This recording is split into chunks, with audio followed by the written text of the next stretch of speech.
It's truly a great day here in the Commonwealth of Pennsylvania. First, I want to thank legislative leaders both on the Democratic and Republican side of the aisle. Today, what happened here in this building really stands as a testament and a contrast to the chaos and the confusion that we see coming out of Washington, D.C. Folks in D.C. have forgotten who they were sent there to represent. They've turned public service into a zero-sum game. Too focused on who's winning, who's losing, which side is getting hurt, and which side is doing the hurting. That's not what I went into public service about, and I know that's not what many of the folks behind us went into public service to do. But let's be clear, that kind of attitude is exactly why Americans hate politics. As the governor and I have crisscrossed this Commonwealth for the last year, we have heard from Pennsylvanians all over that they want us to take off our red jerseys and our blue jerseys and to put on the Pennsylvania jersey to get stuff done for them and their families. That's why we've worked so hard to do with this budget. And even though it really took us some time, we may be a little late, more time than many of us would have liked, we've managed to bring Republicans and Democrats together to deliver an agreement where everybody gets something. And this is the way that compromise works. Nobody gets everything that they want. But I want to be clear, Governor Shapiro and I, throughout this process, held true to our values. We refused to accept cuts that would have been devastating. We stood up for working class Pennsylvanians. The governor and our administration stayed at the table this entire time, and we delivered. Ultimately, I think this is a great budget deal for the people of Pennsylvania.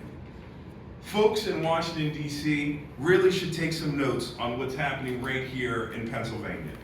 We're providing for some of our most vulnerable Pennsylvanians, our seniors, our working poor, the people who provide direct care and teach our young people and give them opportunities to learn. We're making our community safer by supporting local law enforcement and violence prevention efforts that are working to drive down rates of gun violence and crime here in Pennsylvania. And we're continuing to invest in our kids' schools to create ladders of opportunity for every child in Pennsylvania, no matter what zip code they live in. Today is a good day. Madam Speaker, thank you for joining us today. Leader Bradford, Leader Costa, Chairman Harris, Chairman Hughes, I want to thank you for your steadfast leadership. And I want to thank each and every member of the House and Senate who join us here today, who have fought every single day to get a great budget to my desk, a desk that is over here and we're about to sign in a few moments. I want to thank the members of my cabinet who join us today. Your commitment to excellence, your commitment to the people of Pennsylvania is unparalleled. I'm so thankful to you. This day, of course, has been a long time coming. I proposed my budget 281 days ago. A budget that was laser focused on continuing the progress we made over the first 2 years of our administration, on fueling Pennsylvania's rise by investing in great schools and creating more opportunity for our children, by expanding our workforce and growing Pennsylvania's economy, by cutting taxes and reducing costs for Pennsylvanians who work so hard. I would have loved to have stood here in this room with all of you on June 30th. But as you know, Pennsylvania is just one of only 3 states in the country with a divided legislature, where a majority of votes in the Republican-led Senate and a majority votes in the Democratic-led House are required to get that budget to my desk. It requires all of us to compromise, to have tough conversations, and ultimately to find common ground. I worked hard all summer and all fall to get the leaders in the General Assembly to come together and hash out their differences. As the Lieutenant Governor said in his remarks, we stayed at the table.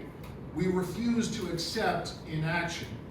We rejected short-sighted attempts by some on the other side to cut healthcare services and slash critical initiatives.